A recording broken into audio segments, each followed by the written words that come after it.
A menudo, los grandes inventos de la historia se atribuyen a una sola persona o a un momento de genialidad, pero la verdad es que muchos de ellos son el resultado de un largo y sinuoso camino. Un tapiz tejido por siglos de historia, guerra, religión y comercio. Pocos inventos encarnan este misterio tan perfectamente como el ajedrez. Hoy lo conocemos como un juego de estrategia y habilidad intelectual, un campo de batalla abstracto, donde los reyes y reinas luchan por la supremacía. Pero, ¿de dónde vino este juego de reyes? La respuesta, curiosamente, se encuentra en un tumultuoso mundo del subcontinente indio, hace más de 1500 años.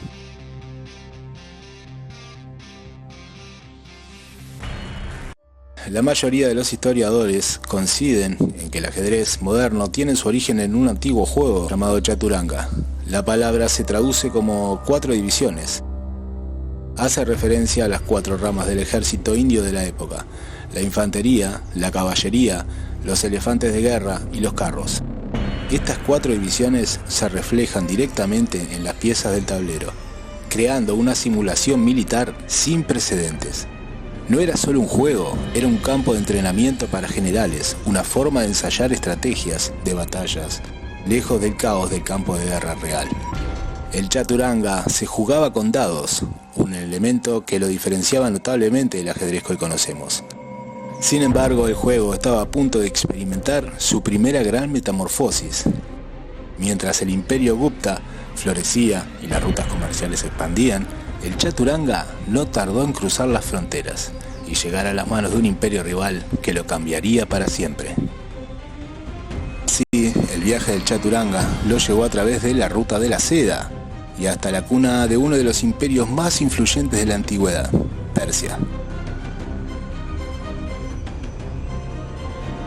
Los persas, maestros de la estrategia y la poesía, no solo adoptaron el juego, lo transformaron y le dieron un nuevo nombre, Shatraj. La influencia persa fue fundamental para convertir el juego en lo que hoy conocemos. Fue en Persia donde se eliminaron los dados, transformando por completo la naturaleza del juego.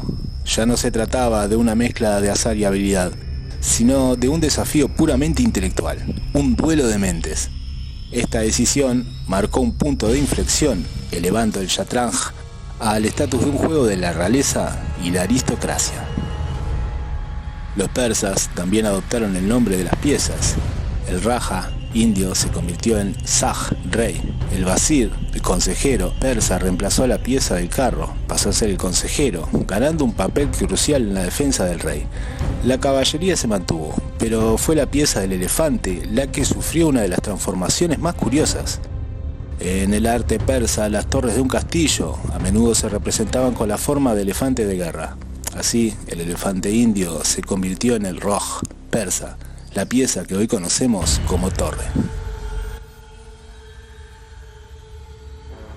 El Shatraj se convirtió en un pilar de la cultura persa. Era un pasatiempo popular en las cortes reales y se escribieron numerosos tratados sobre su estrategia. Pero el destino del juego no se detuvo ahí. La expansión del Imperio Islámico, un fenómeno sin precedentes que se extendió desde el Medio Oriente hasta la península ibérica, se encargaría de llevar el ajedrez a su siguiente etapa. Al igual que con el conocimiento científico y la filosofía, los árabes adoptaron y perfeccionaron el Shatraj, le abrieron la puerta a un nuevo continente y a un nuevo mundo.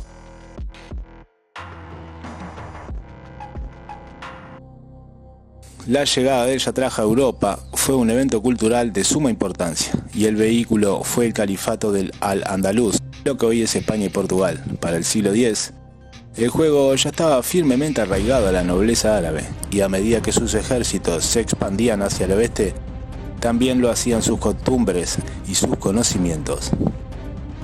Los europeos, fascinados por este juego de estrategia, no tardaron en adoptarlo, pero como había ocurrido en Persia, lo adoptaron a su propia cultura y sociedad. En la Europa medieval, las piezas persas fueron reinterpretadas para encajar en la jerarquía feudal. El Shah, rey, siguió siendo el rey, pero el Vazir, consejero persa, se convirtió en la dama o reina, una pieza que hasta ese momento no existía en el juego.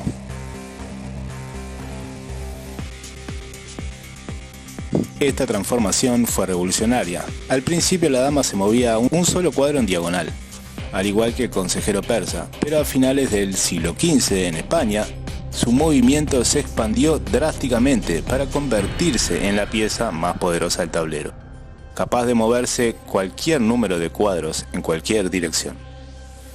Este cambio, a menudo llamado la Revolución de la Dama, fue un reflejo de la creciente influencia de las reinas y las figuras femeninas en la política europea de la época, como Isabel I de Castilla.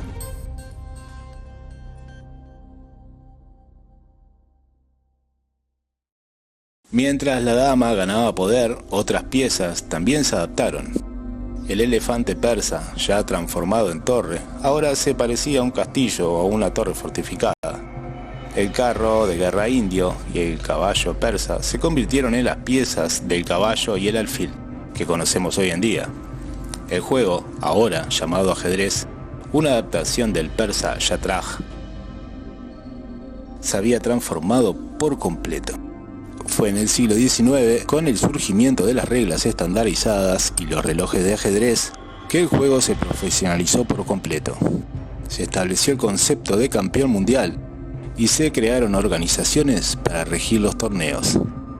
La primera partida clásica del campeonato mundial tuvo lugar en 1886 entre el austríaco Wilhelm Steinitz y el polaco Johannes Zukertort, inaugurando una tradición que se mantiene hasta nuestros días. El ajedrez se convirtió en una ventana al genio humano. Figuras como Paul Morphy, el Napoleón del ajedrez, y José Raúl Capablanca, el Mozart del ajedrez, maravillaron al mundo con sus combinaciones magistrales y su intuición. Pero la verdadera revolución estaba a punto de llegar. En el siglo XX, el ajedrez se enfrentaría a su adversario más formidable, la computadora.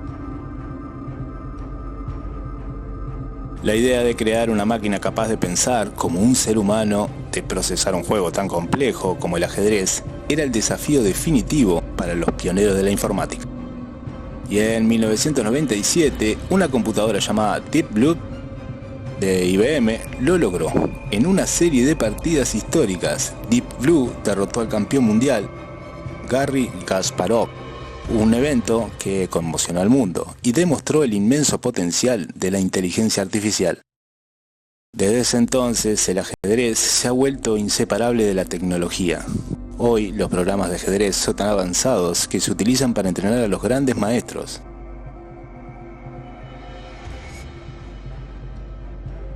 Desde sus humildes orígenes en la India, como un juego de guerra con dados, el ajedrez ha viajado a través del tiempo y el espacio, transformándose en cada etapa. Ha sido un reflejo de las culturas que lo adoptaron: la estrategia militar de la India, la poesía y la razón persa, la jerarquía feudal de Europa y la lógica implacable de la era digital. Pues de un viaje de más de 15 siglos, de la India a Persia, del Al-Andalus a los salones de la Europa medieval, el ajedrez ha llegado a su forma final, y en el proceso se ha convertido en mucho más que un juego. El ajedrez es una herramienta pedagógica que enseña disciplina, paciencia y pensamiento crítico. Es una lengua universal que trasciende las barreras del idioma y la cultura, uniendo a personas de todo el mundo en un campo de batalla compartido. Ha inspirado obras de arte, literatura y cine, pero su verdadero poder reside en su sencillez. Con solo 64 casillas y 32 piezas, el número de movimientos posibles supera al de átomos en el universo conocido. Es un recordatorio de que, incluso con herramientas limitadas, la complejidad y la creatividad humana no tiene límites. El ajedrez nos habla de la vida misma. Cada partida es una historia en miniatura de un conflicto y resolución. Nos enseña que cada decisión tiene una consecuencia, que el sacrificio es a veces necesario para la victoria y que la estrategia, la paciencia y la visión a largo plazo son las claves del éxito. A pesar de los avances tecnológicos que nos permiten analizar el juego hasta el más mínimo detalle, la esencia del ajedrez sigue siendo profundamente humana. El ajedrez es un legado de la humanidad, un hilo que conecta a los antiguos reyes de la India con los estudiantes de hoy en día. Y su historia es tan rica y tan compleja como el juego mismo. Nos demuestra que los grandes inventos no son solo creaciones, sino también evoluciones. No son hitos, sino viajes. Y el viaje del ajedrez, al igual que una buena partida, está lejos de terminar.